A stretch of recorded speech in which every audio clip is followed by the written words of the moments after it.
Hello friends, success book में आप सबका स्वागत है। दोस्तों, आज हम बात करेंगे things that matter bye Joshua baker की एक फेमस किताब की। कभी कभी जिंदगी की तेज रफ्तार में हम इतने उलझ जाते हैं कि रुककर यह सोचने का वक्त ही नहीं मिलता कि असल में क्या मायने रखता है। हम दिन भर भागते हैं, काम, रिश्ते, सोशल मीडिया, पैसे कमाने की दौड़, समाज की अपेक्षाएं। लेकिन रात को थके हुए जब अकेले अपने बिस्तर पर होते हैं, तब दिल के किसी कोने से यह सवाल उठता है, क्या मैं वाकई वो जिंदगी जी रहा हूं जो मुझे जीनी चाहिए?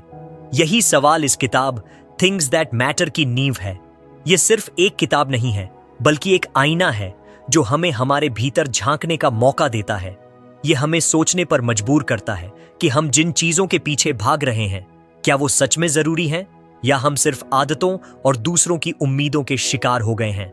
हर इंसान के जीवन में कुछ न कुछ ऐसा जरूर होता है जो उसे भीतर से तोड़ता है या सवालों में उलझा देता है। कभी वो एक रिश्ते की उलझन होती है, कभी नौकरी का तनाव, कभी किसी अपने की उम्मीदें, तो कभी खुद से खुद की लड़ाई।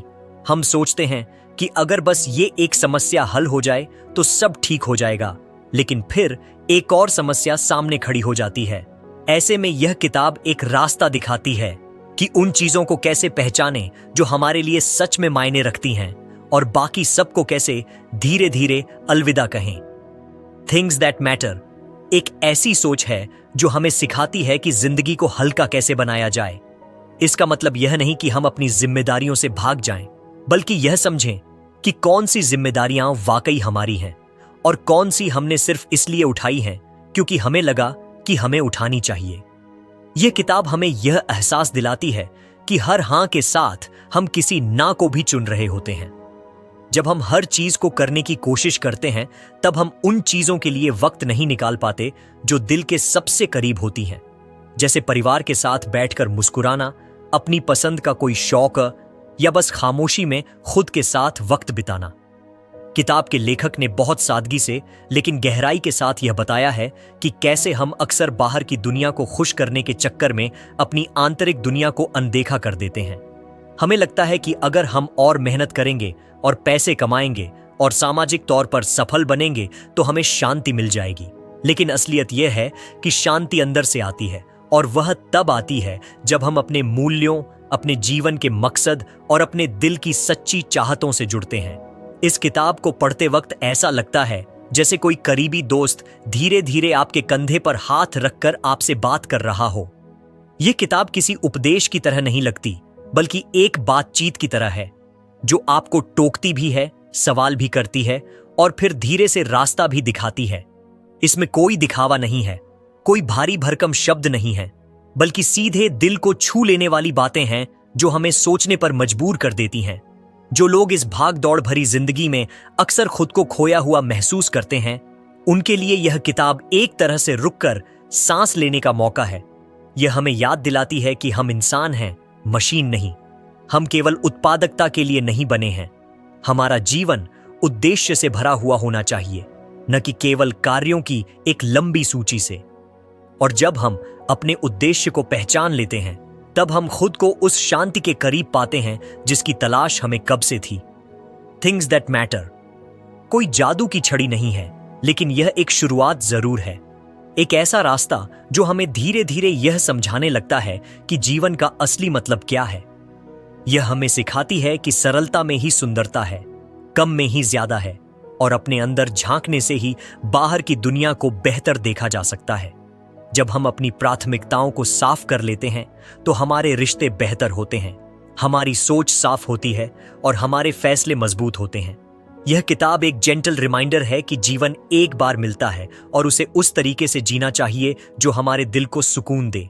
बाकी सब कुछ शोर है, और उस शोर से ऊपर उठकर जो आवाज सुनाई देती है, वही हमारी सच्चाई है, वही हमारे लिए सबसे ज्यादा मायने रखती है। हम सबकी जिंदगी में ऐसे पल आते हैं जब सब कुछ होने के बावजूद भी अंदर एक खालीपन सा महसूस होता है। ऐसा लगता है कि जैसे हम किसी ऐसी दौड़ में भाग रहे हैं जिसका कोई अंत नहीं, और जब थक कर रुकते हैं तो समझ ही नहीं आता कि आखिर हमने क्यों दौड़ लगाई थी। ये पहला चैप्टर इसी एहसास की बात करता है, उस अनकहे सवाल की जिसे हम अक्सर खुद से पूछने की हिम्मत नहीं करते। क्या वाकई मैं वही जिंदगी जी रहा हूं जो मेरे लिए बनी है, या सिर्फ वैसी जिंदगी जैसी दुनिया मुझसे उम्मीद करती है। बचपन से हमें सिखाया जाता है कि अच्छा पढ़ो, अच्छी नौकरी पाओ, फिर शादी, घर, कार और एक सफल जीवन जियो। हम उस नक्शे पर चलते हैं जो हमें कभी खुद चुनने को नहीं मिला। जब हम इस नक्शे पर चलते चलते थक जाते हैं, तब दिल के किसी कोने से आवाज आती है, क्या यही सब कुछ है? लेकिन फिर हम उस आवाज को दबा देते हैं क्योंकि डर लगता है कि अगर हमने सवाल पूछ लिया तो शायद जवाब वो ना निकले जो हमने सोचा था। इस चैप्टर की शुरुआत इसी डर को स्वीकार करने से होती है। हम ये मानते हैं कि हां, हम डरते हैं, अपनी सच्चाई से, अपने फैसलों से, अपने भीतर की आवाज से। लेकिन जब हम खुद से सच बोलने लगते हैं, तब एक नया दरवाजा खुलता है। उस दरवाजे के पीछे वो चीजें हैं जो वाकई मायने रखती हैं। सच्चे रिश्ते, अपनेपन का एहसास, अपने समय की कद्र और वो छोटे छोटे पल जो दिल को छू जाते हैं। लेखक यहां एक उदाहरण देता है, एक व्यक्ति का जो अपने करियर में बहुत सफल था, लेकिन हर सुबह उठते ही बेचैनी महसूस करता था। उसे समझ नहीं आता था कि जब सब कुछ है तो यह खालीपन क्यों है। फिर उसने खुद से एक साधारण सवाल पूछा, मैं ये सब किसके लिए कर रहा हूं? जवाब आसान नहीं था, लेकिन धीरे धीरे उसने महसूस किया कि वह दूसरों की नजरों में अच्छा बनने की कोशिश में खुद को खो बैठा है। उसने जो रास्ता चुना था वो उसके दिल का नहीं था, बल्कि समाज की उम्मीदों का था। यह कहानी बहुत लोगों की है। हम सब कहीं ना कहीं यही कर रहे होते हैं। अपनी सच्ची चाहतों को नजरअंदाज करके वो बनने की कोशिश कर रहे होते हैं जो हम असल में हैं ही नहीं।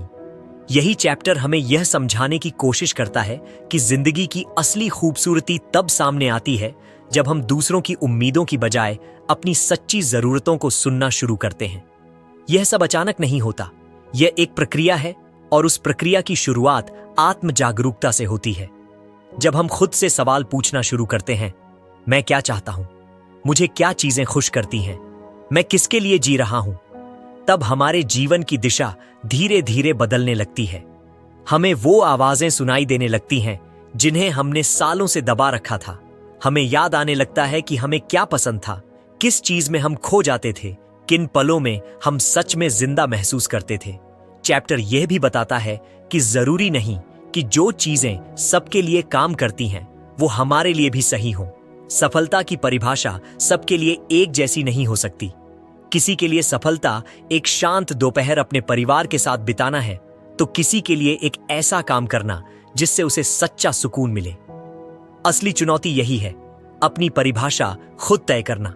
इस प्रक्रिया में कुछ खोना भी पड़ता है, शायद कुछ पुराने रिश्ते, कुछ आदतें, कुछ उम्मीदें। लेकिन जब हम उस बोझ को छोड़ते हैं जो हमारी नहीं थी, तब हम हल्के महसूस करते हैं।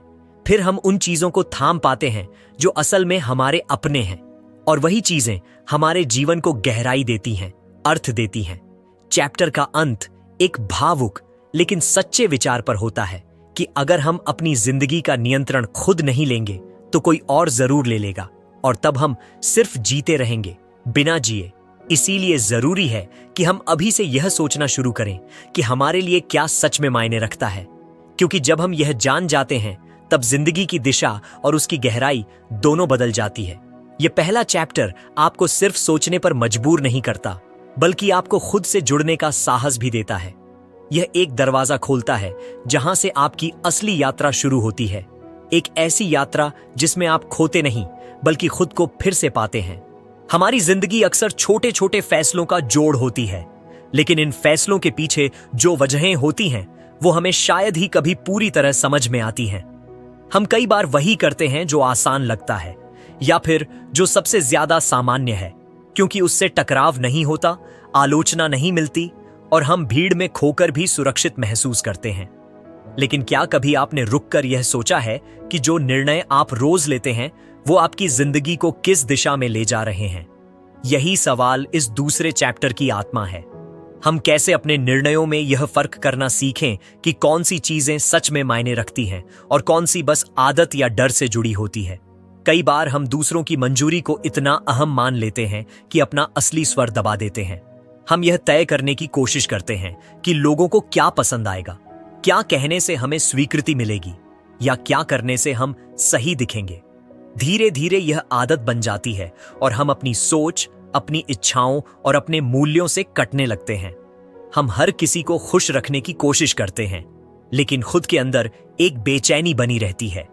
यही वो जगह है जहां से बदलाव शुरू हो सकता है, जब हम यह समझने लगते हैं कि सबको खुश रखना हमारी जिम्मेदारी नहीं है, बल्कि खुद के प्रति ईमानदार रहना ज्यादा जरूरी है। इस चैप्टर में लेखक एक साधारण लेकिन गहरा उदाहरण देता है। एक महिला की कहानी जो सालों से एक जॉब में थी जो उसे थका देती थी, लेकिन फिर भी वह उसे छोड़ नहीं पा रही थी, क्योंकि उसे डर था कि लोग क्या कहेंगे, उसके परिवार का क्या होगा, और सबसे बड़ी बात, अगर वह असफल हुई तो। उसने अपनी जिंदगी के सबसे कीमती साल इस डर में निकाल दिए कि अगर उसने कुछ अलग किया तो शायद वह गलत साबित हो जाएगी। लेकिन एक दिन उसने थक कर खुद से कहा, अब बहुत हुआ, और उसने धीरे धीरे अपनी नई शुरुआत की, छोटे कदमों से, बहुत सारी उलझनों और डर के साथ, लेकिन हर दिन अपने दिल की आवाज के थोड़ा और करीब पहुंचती हुई। यह चैप्टर हमें यह सिखाता है कि बदलाव अचानक नहीं आता, और ना ही यह हमेशा बड़ा और नाटकीय होता है। कई बार यह बहुत चुपचाप आता है, एक छोटे से सवाल की तरह, एक गहरी सांस की तरह, या एक थकान भरी शाम को जब हम खुद से सच बोलने की हिम्मत करते हैं। हम जितनी बार खुद से टकराते हैं, उतनी ही बार हमारी समझ मजबूत होती है कि क्या चीजें हमारे लिए सच में मायने रखती हैं, और धीरे धीरे हम उन चीजों से दूर हटने लगते हैं जो बस आदतन चल रही थीं। लेखक यह भी कहता है कि स्पष्टता कोई उपहार नहीं है, यह एक अभ्यास है। हम जितना अपने जीवन को टटोलते हैं, उतना ही हमें यह समझ आने लगता है कि कौन से रिश्ते हमें पोषित करते हैं और कौन से हमें खत्म कर रहे हैं, कौन से काम हमें ऊर्जा देते हैं और कौन से हमें खोखला बना रहे हैं। और फिर हमें यह साहस चाहिए होता है कि हम जो जान गए हैं उस पर अमल भी करें। लेकिन यहां एक और सच्चाई भी है। हमें डर लगता है कि अगर हमने वो चीजें छोड़ दी जो अब तक हमारी जिंदगी का हिस्सा रही हैं, तो हमारे पास क्या बचेगा। यह डर बिल्कुल स्वाभाविक है, लेकिन यही डर अगर हमें जकड़े रखे तो हम कभी अपने उस जीवन तक नहीं पहुंच सकते जो पूरी तरह हमारा है। यह चैप्टर उसी डर को समझने, स्वीकार करने और उससे पार निकलने की बात करता है। कई बार क्लैरिटी के साथ गिल्ट भी आता है, जब हमें यह समझ आता है कि हम जिन चीजों को अब तक जरूरी समझते रहे वो शायद उतनी अहम नहीं थी, तो एक अफसोस होने लगता है। हम सोचते हैं कि इतना समय क्यों बर्बाद किया, क्यों खुद को इतने सालों तक थामे रखा। लेकिन यह समझ ही असली ताकत है, क्योंकि जब कोई व्यक्ति अपनी गलतियों को स्वीकार कर सकता है, तभी वह सच्चा बदलाव ला सकता है। अंत में यह चैप्टर एक शांति भरे निष्कर्ष पर पहुंचता है कि जो चीजें वाकई मायने रखती हैं, उन्हें पहचानने के लिए हमें सबसे पहले खुद के साथ ईमानदार होना पड़ता है। जब हम यह समझ जाते हैं कि हमें सब कुछ नहीं चाहिए, सिर्फ वही चाहिए जो सच्चा है, तब जिंदगी हल्की लगने लगती है। हम हर किसी की दौड़ में शामिल होने की बजाय अपना रास्ता खुद बनाते हैं, और जब ऐसा होता है तो भले ही रास्ता कठिन हो, लेकिन वह हमारा होता है पूरी तरह से। यह चैप्टर अपने पाठक से सिर्फ यह नहीं कहता कि बदलाव जरूरी है, बल्कि यह दिखाता है कि कैसे वह बदलाव मुमकिन है। एक छोटी सी समझ से, एक सच्चे सवाल से, और सबसे बढ़कर खुद से जुड़े रहने की कोशिश से। यही वो शुरुआत है जहां से हम चीजों को साफ साफ देखना शुरू करते हैं, और वही चीजें जो वाकई मायने रखती हैं हमारे सामने धीरे धीरे खुलने लगती हैं। कई बार हमें लगता है कि हम सब कुछ संभाल सकते हैं, काम, रिश्ते, जिम्मेदारियां, समाज की उम्मीदें, सब कुछ। हम खुद को हर वक्त व्यस्त रखते हैं, मानो व्यस्त रहना ही सफलता का प्रतीक हो। लेकिन क्या आपने कभी ध्यान दिया है कि इस भाग दौड़ में हम खुद को कहां खो देते हैं? यही तीसरा चैप्टर उस एहसास को टटोलता है जहां हम समझना शुरू करते हैं कि जीवन में सब कुछ करना जरूरी नहीं, बल्कि सही चीजों को चुनना ही असली समझदारी है। जब हम दिन भर की थकावट के बाद रात को अपने मोबाइल की स्क्रीन पर थके हुए आंखों से स्क्रॉल कर रहे होते हैं, तो अक्सर हमें एक अनजाना खालीपन महसूस होता है। वह खालीपन हमें कुछ कहने की कोशिश करता है, लेकिन हम उसे भी किसी वीडियो या नोटिफिकेशन के शोर में दबा देते हैं। यह चैप्टर इसी खामोश आवाज को सुनने की बात करता है। हम कितना भी व्यस्त क्यों ना हो जाएं, हमारे अंदर कहीं एक सच्चा हिस्सा होता है जो जानता है कि हम क्या मिस कर रहे हैं। वह हमें बार बार खींच कर कहता है, रुको, सोचो, क्या यह वाकई जरूरी है? हम में से बहुत लोग ना कहना नहीं जानते। हम हर मौके पर हां बोलते हैं क्योंकि हमें लगता है कि ना कहना मतलब है कि हम असभ्य हैं या किसी को निराश कर रहे हैं। लेकिन हर हां जो दिल से नहीं निकलती वह धीरे धीरे हमें थकाने लगती है। लेखक इस चैप्टर में एक साधारण अनुभव साझा करता है। किसी मित्र ने उससे एक प्रोजेक्ट में मदद मांगी और उसने स्वीकृति दे दी, जबकि वह अंदर से थका हुआ था। उस हां ने उसे और भी बोझिल कर दिया और फिर उसने खुद से पूछा, मैं हर किसी की मदद क्यों करना चाहता हूं जब मैं खुद की मदद नहीं कर पा रहा? यह सवाल बहुत सरल लगता है, लेकिन इसका जवाब ढूंढना कठिन है। हम दूसरों की उम्मीदों और समाज के बनाए ढांचे में इस कदर उलझ जाते हैं कि अपनी सीमाएं भूल जाते हैं। लेकिन जब हम ना कहना सीखते हैं, तब हमें एहसास होता है कि हमने बहुत सी ऐसी चीजें की थीं जो हमारे दिल के खिलाफ थीं। यह चैप्टर यही कहता है कि हर ना एक दरवाजा बंद नहीं करता, बल्कि एक रास्ता खोलता है, अपने लिए, अपने समय के लिए, अपनी ऊर्जा के लिए। यहां लेखक बताता है कि उसने अपने जीवन में प्राथमिकताएं तय करना कैसे सीखा। उसने एक सूची बनाई उन चीजों की जो उसके लिए वाकई जरूरी थी। परिवार के साथ समय, रचनात्मक लेखन, सुकून भरी सुबहें और आत्मचिंतन। उसने देखा कि इन चीजों के लिए उसके पास शायद ही कोई समय था, क्योंकि उसका ज्यादातर वक्त उन चीजों में जा रहा था जो या तो दूसरों की उम्मीदें थीं या फिर आदत से मजबूरी। फिर उसने धीरे धीरे अपनी दिनचर्या को बदला। हां, शुरुआत में उसे अपराध बोध हुआ, लोगों ने सवाल उठाए, लेकिन जब वह अपनी प्राथमिकताओं से जुड़ गया तो उसे अंदर से जो संतोष मिला वह पहले कभी महसूस नहीं हुआ था।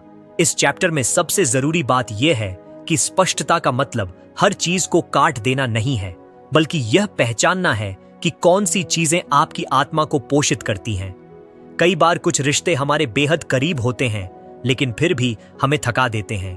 कुछ आदतें प्रिय होती हैं, लेकिन हमें खोखला कर देती हैं। स्पष्टता का मतलब है कि हम यह स्वीकार करें कि हर पसंद जरूरी नहीं कि सही हो, और सही का मतलब वही है जो हमें अपने असली रूप से जोड़ता है, न कि बस बाहर से सुंदर दिखे। लेखक यहां एक और महत्वपूर्ण बात करता है कि अपनी सीमाएं तय करना स्वार्थ नहीं है, बल्कि आत्मसम्मान है। जब हम अपनी सीमाओं का सम्मान करते हैं, तभी दूसरे भी हमें गंभीरता से लेते हैं। अगर हम खुद ही अपनी सीमाओं को तोड़ते रहेंगे, तो लोग हमसे वही उम्मीद रखेंगे कि हम हर वक्त उपलब्ध रहें, हर बार हां कहें। लेकिन जब हम विनम्रता के साथ ना कहना सीखते हैं, तब हम खुद को धीरे धीरे उस स्थिति में लाते हैं जहां हम जीवन की जरूरी बातों पर ध्यान दे सकें। अंत में यह चैप्टर बहुत ही सरल लेकिन गहरा संदेश देता है। हमारी ऊर्जा सीमित है, हमारा समय सीमित है और हमारा मन भी सीमित है। अगर हम इन सीमाओं को समझकर जीना नहीं सीखेंगे, तो हम जीवन को महसूस करने से पहले ही उसे सिर्फ निबटाने में लगे रहेंगे। और एक दिन जब हम रुककर पीछे देखेंगे, तो शायद हमें लगे कि हमने बहुत कुछ किया, लेकिन शायद वही नहीं किया जो सबसे ज्यादा जरूरी था। यह तीसरा चैप्टर अपने भीतर बहुत सारी सच्चाइयों को समेटे हुए है। यह हमें एहसास कराता है कि सीमाएं बनाना आत्म अनुशासन है और ना कहना कमजोरी नहीं, बल्कि साहस की निशानी है। जब हम उन चीजों से मुंह मोड़ना शुरू करते हैं जो हमें थकाती हैं, और उन चीजों की ओर बढ़ते हैं जो हमें सुकून देती हैं, तभी हम सच में वो जिंदगी जीने लगते हैं जो हमारे लिए बनी है। यही वो मोड़ होता है। हम में से हर कोई किसी न किसी चीज की तलाश में है। कोई सुकून ढूंढ रहा है, कोई पहचान, कोई प्यार, कोई मंजिल। लेकिन इस तलाश में हम जो सबसे जरूरी चीज खो देते हैं, वो है खुद से जुड़ाव। जिंदगी में जब हम लगातार किसी लक्ष्य की ओर भागते हैं, तब एक समय ऐसा भी आता है जब सब कुछ पाने के बाद भी भीतर एक खालीपन रह जाता है। यह चौथा चैप्टर इसी खालीपन से निकलने का रास्ता दिखाने की कोशिश करता है, खुद से जुड़ने की, खुद को सुनने की और खुद को समझने की। बहुत बार हम सोचते हैं कि अगर हमारे पास अच्छी नौकरी हो, अगर लोग हमारी तारीफ करें, अगर हमारे पास पैसे हों, तो हम संतुष्ट हो जाएंगे। लेकिन अंदर से हम जानते हैं कि संतोष इन चीजों से नहीं आता। यह बाहर की नहीं, भीतर की प्रक्रिया है। संतोष तब आता है जब हम खुद को समझने लगते हैं, अपने साथ सच्चे हो जाते हैं और अपनी जिंदगी को इस तरह जीते हैं जो हमारे मूल्यों और सोच से मेल खाती हो। लेकिन खुद को समझना कोई एक दिन में होने वाली चीज नहीं है। इसके लिए रुकना पड़ता है, सवाल पूछने पड़ते हैं और कई बार उन जवाबों का सामना करना पड़ता है जो शायद हमें पसंद नहीं होते। इस चैप्टर में लेखक एक अनुभव साझा करता है जब वह पूरी तरह सफल दिख रहा था, लेकिन अंदर से खोया हुआ था। बाहर की दुनिया उसे सफल कहती थी, अच्छा करियर, एक खुशहाल परिवार, सामाजिक मान्यता। लेकिन एक रात जब वह अकेले बैठा था तो उसे एकदम से यह एहसास हुआ कि वह अपनी ही जिंदगी में अजनबी बन चुका है। वह इतना व्यस्त था दूसरों की उम्मीदें निभाने में कि उसने खुद की आवाज सुननी ही छोड़ दी थी। यही क्षण उसकी जिंदगी का टर्निंग पॉइंट बना। उसने फैसला किया कि वह फिर से खुद से जुड़ने की कोशिश करेगा, धीरे धीरे, बिना जल्दबाजी के, लेकिन पूरी सच्चाई से। लेखक बताता है कि खुद से जुड़ने का सबसे पहला कदम होता है अकेले रहना सीखना। आज की दुनिया में यह सबसे कठिन काम है। हम हर समय कुछ न कुछ करते रहना चाहते हैं ताकि खामोशी हमें छू न सके, लेकिन वही खामोशी हमें खुद से जोड़ती है। जब हम थोड़ी देर के लिए मोबाइल से, काम से, शोरगुल से दूर होकर बस चुपचाप बैठते हैं तो हमारे भीतर से एक धीमी आवाज उठती है। शुरू में वह असहज लगती है क्योंकि वह हमें वो दिखाती है जिसे हम छुपा रहे होते हैं, लेकिन धीरे धीरे वही आवाज हमें हमारी सच्चाई से मिलवाती है। एक और बात जो लेखक बड़े प्यार से समझाता है वो है कि खुद से जुड़ने का मतलब यह नहीं कि हम दुनिया से कट जाएं। इसका मतलब है कि हम दुनिया के बीच रहकर भी अपनी आत्मा से संपर्क बनाए रखें। हम जितना ज्यादा अपने भीतर के भावों को समझते हैं, उतनी ही सहजता से हम बाहर की दुनिया से जुड़ते हैं, बिना नकाब के, बिना दिखावे के। ऐसा व्यक्ति जब किसी से बात करता है तो सामने वाले को लगता है कि वह सच्चा है, भरोसेमंद है, क्योंकि वह अपने साथ सच्चा है और यही सच्चाई दूसरों तक भी पहुंचती है। इस चैप्टर में एक खूबसूरत उदाहरण भी है। एक महिला जो हमेशा दूसरों की देखभाल करती रही। पति, बच्चे, माता पिता, रिश्तेदार, हर किसी की जिम्मेदारी उसने निभाई। लेकिन एक दिन उसने खुद से पूछा, मैं कब अपनी देखभाल करूंगी? यह सवाल उसके लिए नया था क्योंकि उसने कभी खुद को प्राथमिकता देना सीखा ही नहीं था। लेकिन उसी दिन से उसने एक छोटा सा बदलाव किया। हर सुबह वह अपने लिए 10 मिनट निकालने लगी, चुपचाप बैठने के लिए, खुद से बात करने के लिए। यह छोटा सा कदम उसकी जिंदगी में बड़ी तब्दीलियां लेकर आया। उसने पहली बार महसूस किया कि वह भी जरूरी है, सिर्फ दूसरों के लिए नहीं, अपने लिए भी। खुद से जुड़ाव की यह यात्रा आसान नहीं होती। इसमें बार बार हम पीछे भी जाते हैं, रास्ता भटकते हैं, फिर से वही पुरानी आदतों में फंस जाते हैं। लेकिन फर्क तब पड़ता है जब हम हर बार फिर से उठते हैं और दोबारा कोशिश करते हैं। खुद से जुड़ना कोई मंजिल नहीं है, यह एक ऑनगोइंग प्रोसेस है। और हर बार जब हम रुककर अपने मन की सुनते हैं तो हम उस प्रक्रिया में एक कदम और आगे बढ़ जाते हैं। इस चैप्टर का अंत बहुत ही सादा लेकिन प्रभावशाली विचार से होता है। अगर तुम खुद से नहीं जुड़ोगे तो दुनिया तुम्हारे लिए तय कर देगी कि तुम्हें क्या चाहिए, और तब तुम पूरी जिंदगी वो जीते रहोगे जो तुम्हारी नहीं है। इसलिए जरूरी है कि हम इस भीड़ से थोड़ा अलग चलना सीखें, खुद से दोस्ती करें और उस सच्चे रिश्ते की शुरुआत करें जो कभी टूटता नहीं, खुद के साथ। यह चैप्टर एक तरह से आत्म आविष्कार की शुरुआत है। यह हमें सिखाता है कि जो सबसे ज्यादा मायने रखता है वह बाहर नहीं, हमारे भीतर है। और जब हम उस भीतर की आवाज को पहचान लेते हैं तब जिंदगी सिर्फ जीने की नहीं, महसूस करने की चीज बन जाती है। कभी कभी जिंदगी में सबसे जरूरी चीज होती है रुक जाना, रुक कर पीछे देखना, यह समझना कि हम कहां से चले थे और अब कहां पहुंच गए हैं। लेकिन इस रुकने में हम इतने डरते हैं कि हमेशा आगे ही भागते रहते हैं, मानो रुकने का मतलब हार जाना हो। यही इस 5वें चैप्टर की शुरुआत है। यह एहसास कि हम सब बस भाग रहे हैं लेकिन शायद भूल गए हैं कि मंजिल क्या थी। हम हर दिन जागते हैं, भागते हैं, काम करते हैं और रात होते होते थक कर चुपचाप सो जाते हैं। लेकिन इस भाग दौड़ में हम भूल जाते हैं कि हमें किस ओर जाना है और क्यों। इस अध्याय की शुरुआत एक बहुत सामान्य लेकिन गहरी कहानी से होती है। एक व्यक्ति जो हर रोज ऑफिस जाता था, मेहनत करता था, छुट्टियां छोड़ देता था, देर रात तक काम करता था और फिर भी ऐसा लगता था कि कुछ अधूरा है। उसके दोस्त, उसके परिवार वाले सब उसे एक आदर्श इंसान मानते थे, लेकिन उसे खुद ही समझ नहीं आता था कि जो जिंदगी वह जी रहा है वह उसकी है भी या नहीं। एक दिन अचानक उसे एक पुरानी डायरी मिलती है जो उसने कॉलेज के दिनों में लिखी थी। उसमें उसके सपने थे, छोटी छोटी ख्वाहिशें थीं, घूमना, पेंटिंग करना, एक किताब लिखना। उसने देखा कि वह अब भी जिंदा है, लेकिन उसकी वह जिंदगी कहीं पीछे छूट गई है। इस कहानी के जरिए लेखक हमसे सवाल करता है, क्या हम भी कुछ ऐसा पीछे छोड़ आए हैं जो कभी हमारे दिल के बहुत करीब था? जब हम यह सोचते हैं कि जरूरी क्या है, तो जवाब अक्सर कोई बड़ी चीज नहीं होती। वह एक मुस्कान हो सकती है, किसी के साथ बिताया वक्त, या एक ऐसा पल जब हम सच में सुकून में थे। लेकिन अफसोस की बात यह है कि हम इन पलों को तब पहचानते हैं जब वे बीत जाते हैं। इस चैप्टर में लेखक इस सच्चाई की तरफ ध्यान खींचता है कि जिंदगी की सबसे कीमती चीजें अक्सर सबसे आसान होती हैं, बस हम उन्हें नजरअंदाज करते रहते हैं क्योंकि हमें लगता है कि बड़ी चीजें ही मायने रखती हैं। हम बड़े घर, बड़ी कार, बड़ा करियर चाहते हैं, लेकिन जब कोई अपना पास में बैठकर बिना बोले हाथ पकड़ता है तो वही पल सबसे असली लगता है। इस अध्याय में लेखक यह भी कहता है कि जब हम हर चीज को पकड़ कर रखते हैं, सभी रिश्ते, सभी अवसर, सभी काम, तो हमारे हाथ खाली ही रह जाते हैं क्योंकि हम कुछ भी पूरी तरह से नहीं थाम पाते। असली संतुलन तब आता है जब हम कुछ चीजों को छोड़ना सीखते हैं, लेकिन यह छोड़ना आसान नहीं होता। इसके साथ भावनाएं जुड़ी होती हैं, डर जुड़ा होता है और कभी कभी दोष भी। हम सोचते हैं कि अगर हमने कोई चीज छोड़ी तो क्या इसका मतलब है कि हम फेल हो गए, लेकिन सच्चाई यह है कि कुछ छोड़ना कई बार सबसे बहादुरी भरा काम होता है।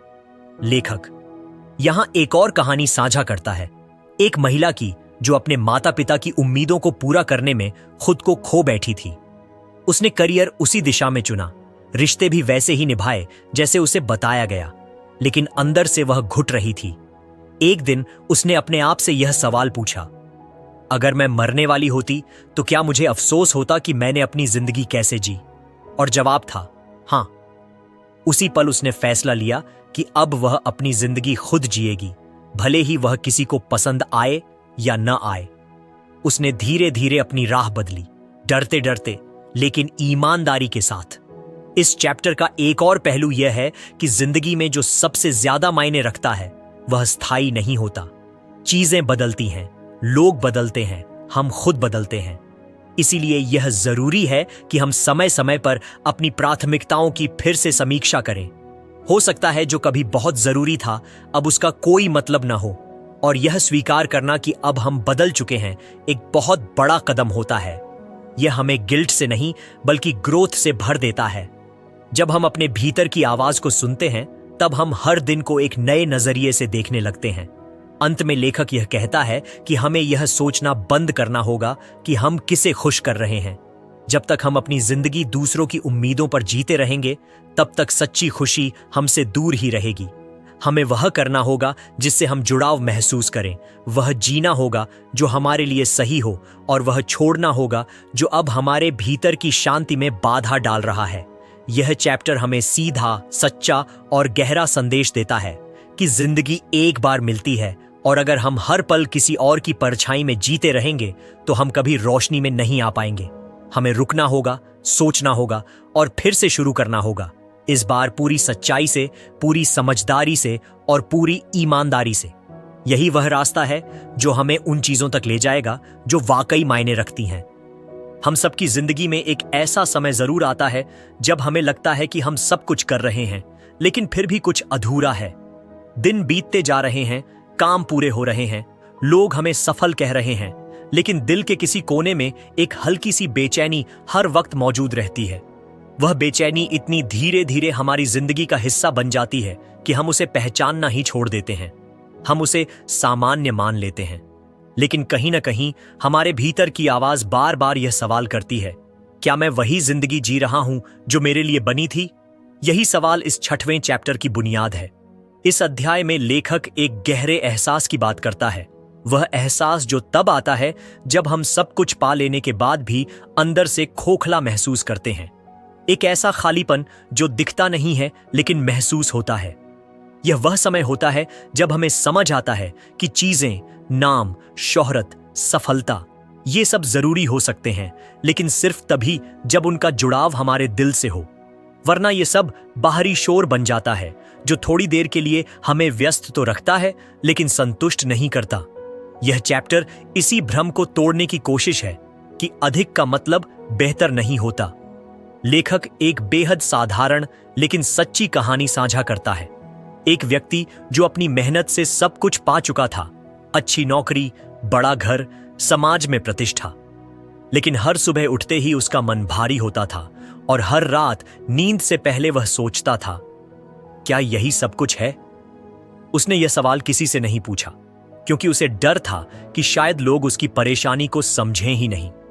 सब तो उसे सफल मानते थे, लेकिन फिर एक दिन उसने तय किया कि वह यह जानने की कोशिश करेगा कि असल में उसे क्या चाहिए, क्या चीजें हैं जो उसे खुशी देती हैं और कौन सी बातें सिर्फ दूसरों की उम्मीदें हैं जो वह निभा रहा है। इस प्रक्रिया की शुरुआत हमेशा आसान नहीं होती। खुद से सवाल पूछना और जवाबों का सामना करना बहुत हिम्मत का काम होता है। कई बार हमें जो जवाब मिलते हैं वे हमें असहज करते हैं, डराते हैं, लेकिन जब हम ये समझने लगते हैं कि सच्ची आजादी तब मिलती है जब हम अपनी जिंदगी के फैसले खुद की शर्तों पर लेना शुरू करते हैं, तब धीरे धीरे हम उस रास्ते की ओर बढ़ते हैं जहां जीवन में स्पष्टता आती है। यही स्पष्टता हमें यह पहचानने में मदद करती है कि कौन सी चीजें हमारे लिए वाकई मायने रखती हैं और कौन सी बस बोझ बन गई है।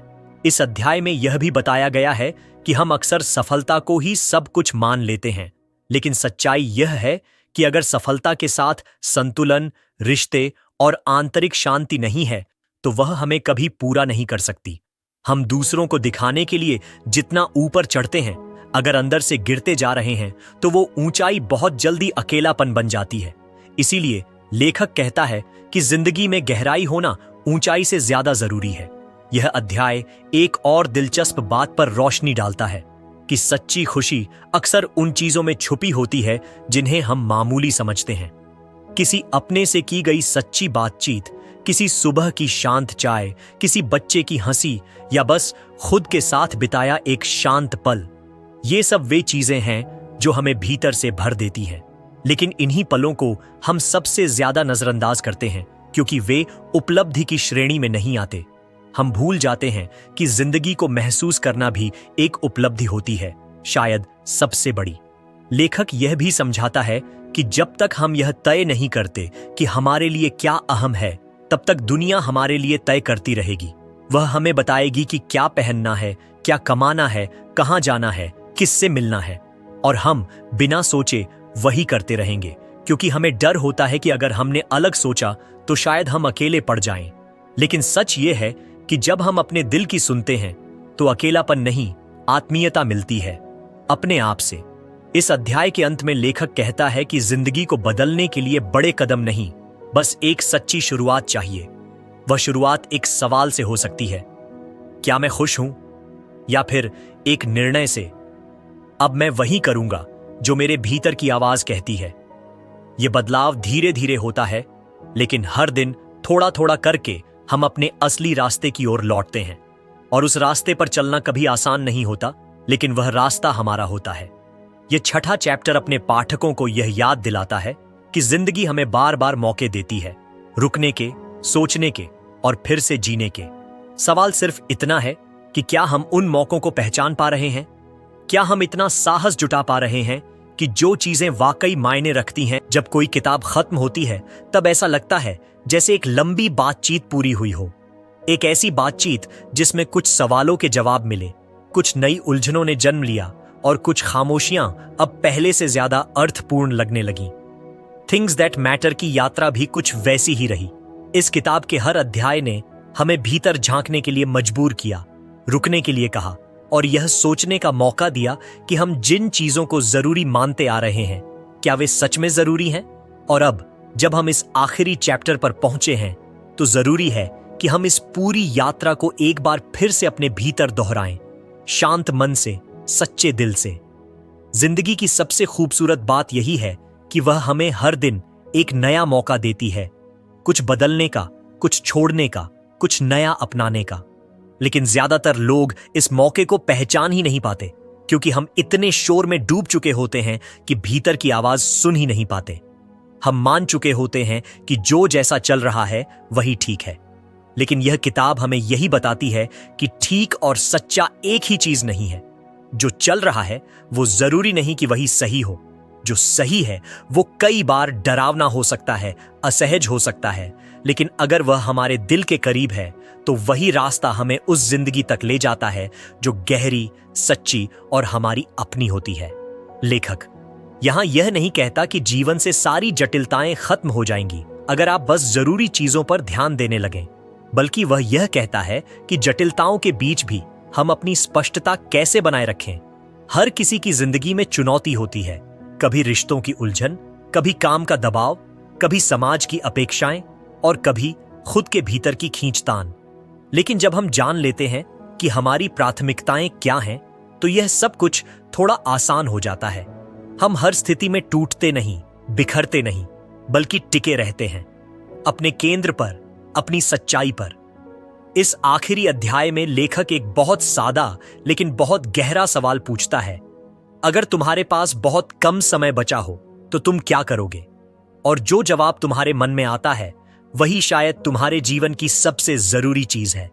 यह सवाल हमें झकझोर देता है, क्योंकि तब हमें एहसास होता है कि हम जिन चीजों के लिए हर दिन खुद को थकाते हैं वह शायद उस अंतिम समय में कोई मायने ही नहीं रखेंगी। न ही वो प्रमोशन, न वो ब्रांडेड सामान, न वो दिखावे के रिश्ते।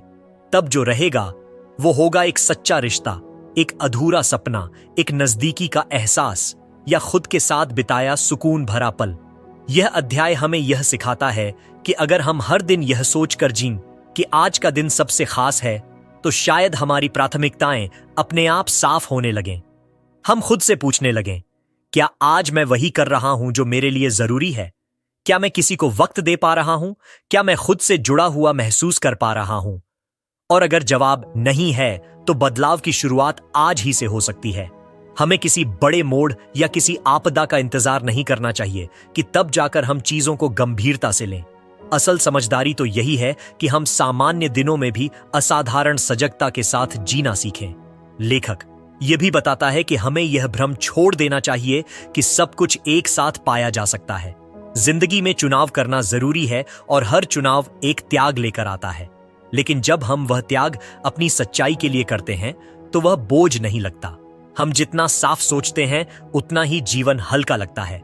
हम कम में भी संतोष महसूस करते हैं, क्योंकि वह कम असल होता है, गहरा होता है, और वही गहराई हमें सच्ची संतुष्टि देती है जो किसी बाहरी उपलब्धि से नहीं मिल सकती। इस अंतिम चैप्टर में लेखक एक आत्मीय सा संदेश देता है कि तुम अकेले नहीं हो। यह तलाश, यह उलझन, यह बेचैनी हर किसी के भीतर कहीं ना कहीं होती है। फर्क बस इतना है कि कोई उसे सुनता है और कोई उसे दबा देता है। तुमने अगर अब तक यह किताब पढ़ी है तो शायद तुम उन लोगों में से हो जो उस आवाज को सुनना चाहते हो, और यही इच्छा तुम्हें आगे ले जाएगी। आगे बढ़ने का रास्ता हमेशा साफ नहीं होता, लेकिन अगर तुम्हारे भीतर यह स्पष्टता है कि तुम्हारे लिए सबसे जरूरी क्या है, तो तुम हर मोड़ पर सही दिशा पकड़ लोगे। आखिर में यह किताब हमें यह नहीं सिखाती कि एक परफेक्ट लाइफ कैसे जी जाए, बल्कि यह सिखाती है कि एक सच्ची जिंदगी कैसे जी जाए, जिसमें झूठे दिखावे की जगह सच्चे रिश्ते हों, अनावश्यक व्यस्तता की जगह अर्थपूर्ण खामोशी हो, और दूसरों की उम्मीदों की जगह अपनी आत्मा की आवाज हो। और जब हम ऐसा जीने लगते हैं